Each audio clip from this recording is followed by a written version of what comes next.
De Broglie साहब की hypothesis से हमें ये पता चला कि कोई भी जो मैटर है, मैटर जिसमें मास होता है, वो पार्टिकल होने के साथ साथ वेव भी है। उन्होंने अपने हाइपोथेसिस में कहा कि every matter associated with wave, इस ब्रह्मांड में जो भी मैटर है वो वेव से एसोसिएटेड है। मीन्स कि मैं, आप, इस यूनिवर्स में कोई भी चीज वो पार्टिकल होने के साथ साथ वेव भी है। इसके लिए उन्होंने फॉर्मूला दिया lambda is equal to H upon M P, जहाँ पे जो एच है वो है प्लैंक कांस्टेंट। प्लैंक कांस्टेंट का मैं सीधे लिख देती हूँ, वैल्यू कितना होता है, ये होता है लगभग 6.635 इंटू 10⁻34। और जो p है वो हमारा मोमेंटम को शो करता है, मास इंटू वेलोसिटी। मीन्स कि डी ब्रॉगली साहब के अनुसार हम भी वेव है, आप भी वेव है, इस ब्रह्मांड की कोई भी मैटर, कोई भी मास एक वेव है। अब आप कहेंगे कि जब आप वेव हैं, मैम आप वेव हैं, तो मुझे फील क्यों नहीं हो रहा है कि मैं वेव हूँ, या आपको फील क्यों नहीं हो रहा है आप वेव हैं? तो मैं आपको उसके लिए एक एग्जाम्पल लेती हूँ। फॉर एग्जाम्पल, कोई आदमी है जिसका मास है 10 kg, और जैसे वेव प्रोपगेट करती है वैसे वो आदमी भी, वो इंसान भी प्रोपगेट कर रहा है, मीन्स कि ट्रैवल कर रहा है, और उसकी स्पीड है 100 km/h। अब मैं इसको इस फॉर्मूले में रखती हूँ, ये मान लगभग 6.635 इंटू 10⁻34 है, नीचे मास 10 और वेलोसिटी 100, मतलब ये 10⁻³ आया ये वैल्यू। अब जब ये ऊपर जाएगा तो ये 10 पे -3 हो जाएगा, और ये हमें मिलेगा -37। तो इतना कम वेवलेंथ है हमारा कि हमें फील नहीं हो रहा है, लेकिन हम भी वेव हैं। जब हम यही फॉर्मूला जब हम इलेक्ट्रॉन, प्रोटॉन, न्यूट्रॉन के लिए रखेंगे, जिसका जो मास होता है इलेक्ट्रॉन, प्रोटॉन, न्यूट्रॉन का, वो होता है 10⁻⁻29 ऐसे करके, या 10⁻31, और वो ऊपर जाके जब +29 आता है तो वहाँ से हमें 3000, 4000 ऐसे एंगस्ट्रॉम में वेव मिलती है। तो वहाँ हमें ये चीज़ फील होता है कि वो पार्टिकल होने के साथ साथ वेव भी है। अब हमारा मेन पर्पस ये नहीं था, मेन पर्पस ये था कि हमें पढ़ना था फेज वेलोसिटी और ग्रुप वेलोसिटी के बारे में, लेकिन हम फिर भी बेसिक में गए, डुअल नेचर पढ़ा हमने। एनर्जी के प्रोपोगेशन को वेव कहते हैं। वेव का equation y = a sin ω-t - kx होता है। ये सब हमने देखा कि जो वेव है वो है propagation of energy, propagation of energy को हम वेव कहते हैं। यानी कि जो भी एनर्जी इस ब्रह्मांड में ट्रेवल कर रही है, फॉर एग्जाम्पल कि हम एक कंकड़ मारते हैं तालाब में और एक वेव बनती है, गोल गोल गोल गोल, और दूर तक जाती है, तो वो भी एक वेव है। लाइट भी एक वेव है।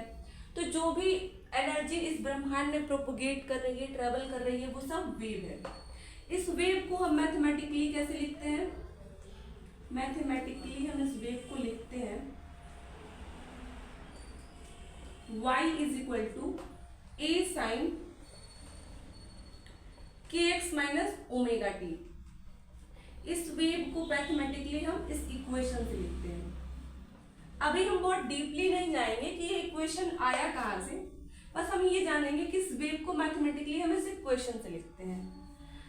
अब हम जानेंगे कि इसमें ये k क्या है, ओमेगा क्या है। k को हम कहते हैं वेव नंबर, और ओमेगा है एंगुलर फ्रीक्वेंसी। एंगुलर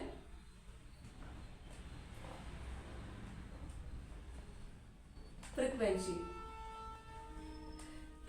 अब हम एंगुलर फ्रीक्वेंसी और वेव नंबर को जानते हैं। सबसे पहले हम ओमेगा के बारे में जानते हैं। तो ये वेव ट्रेवल कर रहा है, इस वेव को एक साइकिल यहाँ से यहाँ तक कंप्लीट हो रहा है, यहाँ से यहाँ तक में एक साइकिल कंप्लीट हो गया। तो इस वेव को एक साइकिल कंप्लीट करने में जितना टाइम लगता है उसको हम बोलते हैं ओमेगा, एंगुलर फ्रीक्वेंसी। और इसका फॉर्मूला होता है एक साइकिल पाई पाई पाई पाई 2 पाई 2 पाई अपॉन में टी, 2 पाई अपॉन में टी। तो इस वेव को एक साइकिल कंप्लीट करने में जितना टाइम लगता है उसे हम कहते हैं एंगुलर फ्रीक्वेंसी ओमेगा। अब के क्या होता है, के को हम जानते हैं। बेसिकली जो के होता है हमारा, वो बताता है कि वेव वेरी कैसे कर रहा है। फॉर एग्जाम्पल कि जब हम और ये वेरी कैसे कर रहा है ये हमें कैसे पता चलता है, वेवलेंथ से। जैसे इस क्रिस्ट से, इसको क्रिस्ट बोलते हैं, और इस क्रिस्ट के बीच की दूरी को हम लैम्डा वेवलेंथ कहते हैं। तो ये लैम्डा जितना बड़ा होगा ये वेव नंबर हमें उतना कम मिलेगा। फॉर एग्जाम्पल कि हम एक ऐसा वेव बनाते हैं जिसका ये लैम्डा बहुत ज़्यादा है, यानी कि ये दूरी ज़्यादा है। तो हम मान लेते हैं कि यहाँ पे हमें वेव नंबर जो है वो 10 या 15 मिलेगा। अब हम एक और वेव बनाते हैं जिसका लैम्डा बहुत छोटा है, इसके कंपैरिजन में तो छोटा ही है, तो यहाँ पे हमें वेव नंबर 100 मिलेगा। तो जो ये वेव का वेरिएशन है उसको वेव नंबर दिखाता है, और एक साइकिल, वेव की एक साइकिल कंप्लीट होने में कितना टाइम लगता है उसको एंगुलर फ्रीक्वेंसी दिखाता है।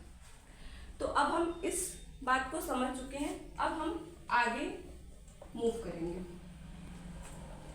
तो बेसिकली हम जो हमारा मेन पर्पज है, जो मूविंग वेव है उसके बारे में, वेव ट्रेवल कर रहा है तो अब हम मूविंग वेव के बारे में जानेंगे कि मूविंग वेव क्या है। मेनली जो मूविंग वेव है उसको हम दो पार्ट में डिवाइड करते हैं। एक मूविंग वेव को की वेलोसिटी को हम बोलते हैं फेज वेलोसिटी, इसको हम वीपी से डिनोट करते हैं। दूसरे मूविंग वेव की वेलोसिटी को हम डिनोट करते हैं ग्रुप वेलोसिटी से, और इसको हम वीजी से डिनोट करते हैं। अब ये फेज वेलोसिटी और ग्रुप वेलोसिटी क्या है ये समझते हैं। तो जब कोई सिंगल वेव किसी मीडियम में ट्रेवल करता है, सिंगल वेव जब मीडियम में ट्रेवल करेगा यानी इसका क्रिस्ट फिक्स है, तो इस सिंगल वेव की वेलोसिटी को हम बोलते हैं फेज वेलोसिटी। फेज वेलोसिटी होता है व्हेन सिंगल वेव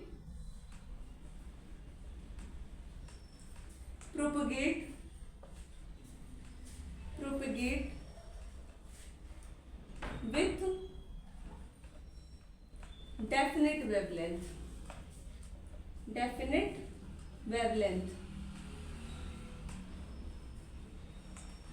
यहाँ पे वेवलेंथ लैम्डा जो है वो डेफिनेट है, मीन्स की फिक्स्ड है।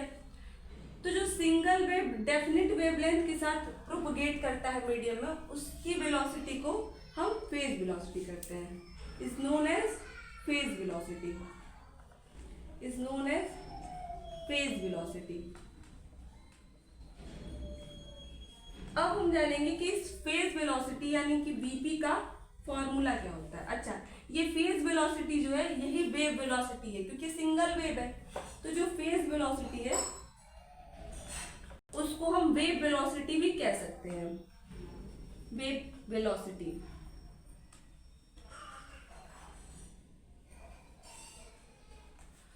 ऊपर हमने एक चीज और पढ़ा था कि जो वेव है उसका इक्वेशन होता है y बराबर e sin kx minus omega T. मैं पहले भी लिखी थी, फिर एक बार लिख दे रही हूँ।